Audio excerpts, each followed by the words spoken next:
안녕하십니까. 목회의 관점으로 본 요한계시록 이윤식 목사입니다. 시간에 목회의 관점으로 본 요한계시록 인심판에 대한 반응, 땅에 거하는 자들의 공포 6장 15절로 17절 말씀으로 함께 하겠습니다. 땅의 임금들과 왕족들과 장군들과 부자들과 강한 자들과 모든 종과 자유인이 굴과 산들의 바위틈에 숨어 카이 호이 바실레이스테스게스 카이 호이 메기스타네스 카이 호이 딜리아르코이 카이 호이 플루시오이 카이 호이 이스퀴로이 카이 파스둘로스 카이 엘로데로스 에클립산 헤어투스 에이스타 벨라기아 카이 에이스타스 페트라스톤 오레온 그리고 땅의 왕들과 고관들과 군사 지휘관들과 부유한 자들과 힘있는 자들과 모든 종과 자유로운 자들이 산들의 동굴들과 바위틀 속으로 그들 자신을 감추었다.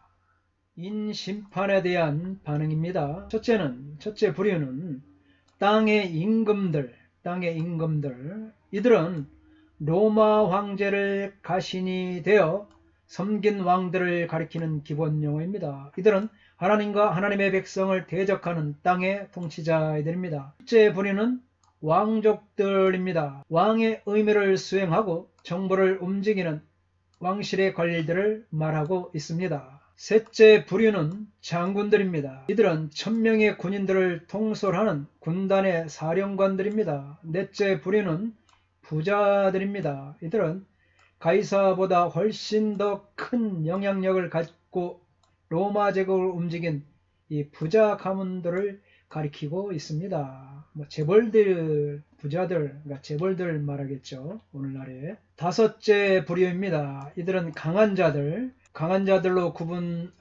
계층을 이루고 있지는 않지만 처음 네 번째까지 부류가 모두 포함된 사람들을 가리킬 것입니다. 실제로 국가를 움직이고 나머지 국민을 조정하는 계층은 바로 이 소수의 유력자 집단이 되는 것입니다.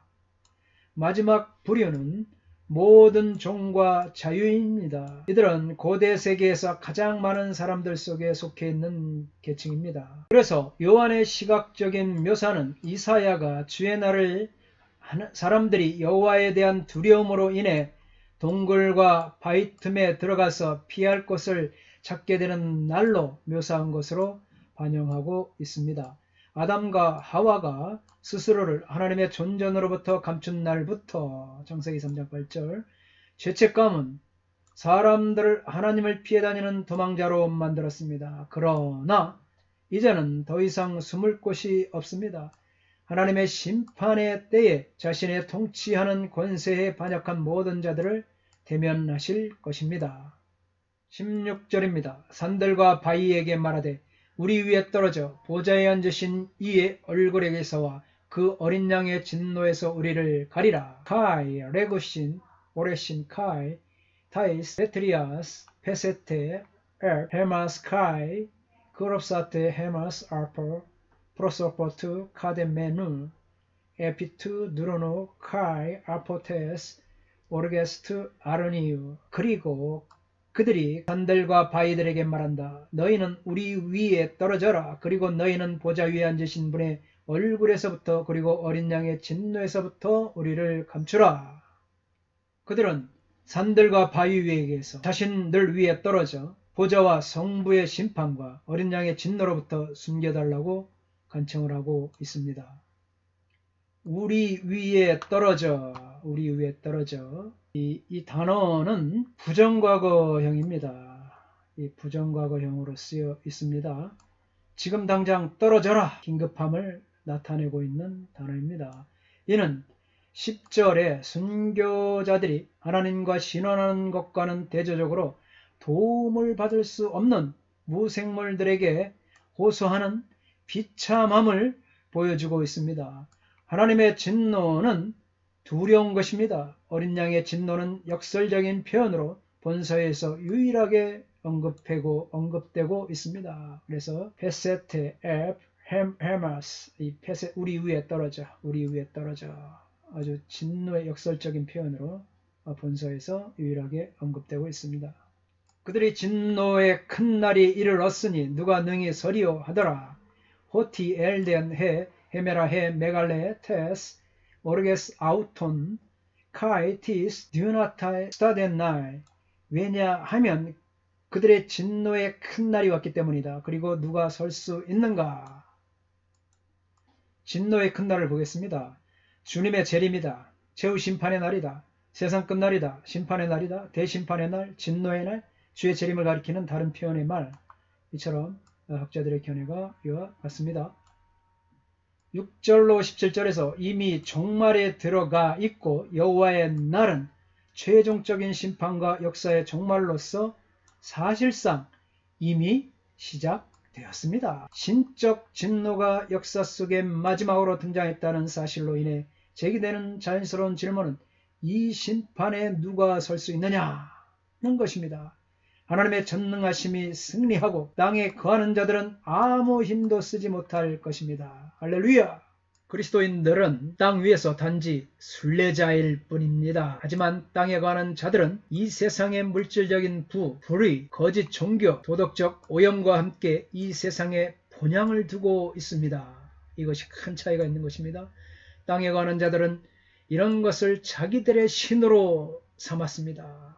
여러분, 오늘날도 똑같지 않습니까? 세상의 물질적인 부와 또 불의를 위해서 모든 것을 할 수 있고 또 거짓에 사로잡혀 있는 종교, 이처럼 세상이 만연된 이 도덕적 오염과 함께 이런 것들을 그들의 신으로 삼지 않으면 살아갈 수 없는 게 땅의 사람들입니다.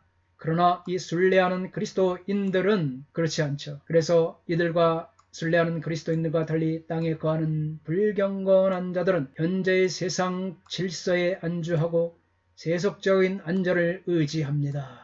그러나 가장 오래 지속되고 안전한 피조물의 토대가 뿌리째 흔들린다면 땅 위에 사는 사람들도 똑같이 뿌리째 흔들릴 것입니다. 아멘. 그러면 그들의 세속적인 안전은 벗겨지고 그들의 마지막 날에 하나님의 심판대 앞에 영적으로 벌거벗은 모습으로 나타날 것입니다. 땅에 거하는 자들은 세상죄로 말미암아 죽음을 당한 어린 양을 의지하지 않았습니다. 그러나 진노의 날이 이르렀습니다. 십자가에서 죽음을 당한 겸손한 어린 양은 이제 온 우주를 다스리는 높은 자리에서 자신들의 진노를 쏟아내고 계시고 심판은 하나님이 아니라 어린 양에게서 나옵니다.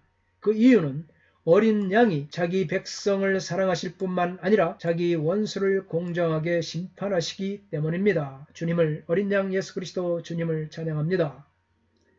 요세푸스의 유대 전쟁사에 보면 그날 로마군은 눈에 보이는 모든 사람을 학살하였다. 그 다음날 그들은 동굴이나 움막에 숨어있는 사람들을 찾아서 나이를 분물하고 한 명도 살려두지 않고 보복을 했다. 그러나 어린 유아들과 여인들만은 살려두어 1200명이나 되는 이들을 포로로 잡아갔고 이 앞에 전투와 마지막 공격으로 총 4만 명이 죽게 되었다. 베스파시아는 도시를 남김없이 파괴하고 요새를 완전히 불사를 하고 지시했다. 그래서 갈릴리 근처의 요파타트는 네로 통치 13년 바네무스 달에 점령되었다.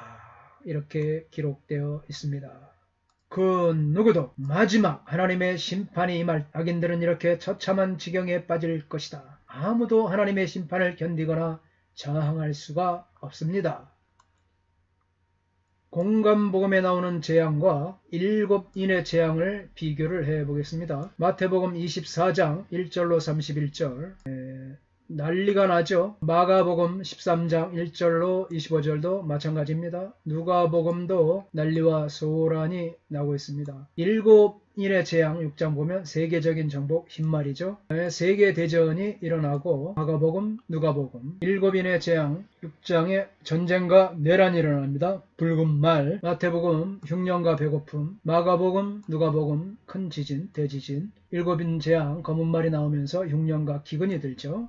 지진, 기근, 배고픔과 죽음, 청황색 말이 이거를 가리키고 있습니다. 또 거짓 선지자와 불법에 의한 성도의 고난, 적그리스도에 의한 성도들의 고난, 이 온역이 나오고 성도들의 고난과 순교자들의 단원, 일곱인의 또 하늘의 징조, 성도들의 고난, 무서운 일, 지진과 이 하늘의 징조, 하늘의 징조 일곱 나팔의 재앙, 이와 같이 공간복음서와 일곱인의 재앙을 통해서도 비교할 수가 있습니다. 감사합니다. 다음 시간에도 같이 함께 하겠습니다. 건강하십시오. 샬롬.